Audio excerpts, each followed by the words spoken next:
శ్రీశైలం జల విద్యుత్ కేంద్రానికి ప్రమాదం పొంచి ఉంది. ఎడమ జల విద్యుత్ కేంద్రం 1వ నెంబర్ యూనిట్లో భారీగా వాటర్ లీక్ అవుతూ ఉంది. అధికారులు కూడా అక్కడికి వెళ్ళడానికి భయపడుతూ ఉన్నారు. అందుకే సీసీ కెమెరాలు పెట్టి దూరంగా ఉండి పర్యవేక్షిస్తున్నారు. ఇప్పటికే ఆ యూనిట్ మూసివేశారు. ఆ లీకేజీ భారీగా పెరగబోతా ఉంది అనే అనుమానాలు కూడా వస్తున్నాయి. అయితే ప్రస్తుతానికి ఎలాంటి ప్రమాదం లేదని అధికారులు చెప్తూ ఉన్నా కూడా వాళ్ళ మాటలు నమ్మటానికి వీల్లేదు.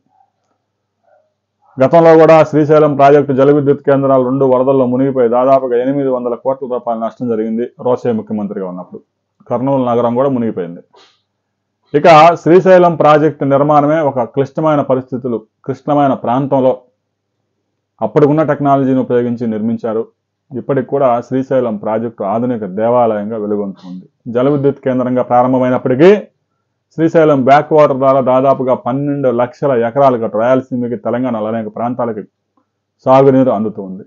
శ్రీశైలం జల విద్యుత్ కేంద్రంలో లీక్ అయిన నీరు, ఆ నీటిని రాకుండా చేయడానికి ఇంజనీర్లు ఎలాంటి ప్రయత్నాలు చేయబోతా ఉన్నారు అనే దాని మీద శ్రీశైలం ప్రాజెక్టు ఇంజనీర్ కీలక సమావేశం పెట్టారు. రాబోయే కొద్ది గంటల్లో దాని మీద అప్డేట్ వచ్చిన తర్వాత మరిన్ని వివరాలతో మరో వీడియోలు తెలుసుకుందాం. వీడియో నచ్చితే లైక్ చేయండి, షేర్ చేయండి, సబ్స్క్రైబ్ చేసుకోండి.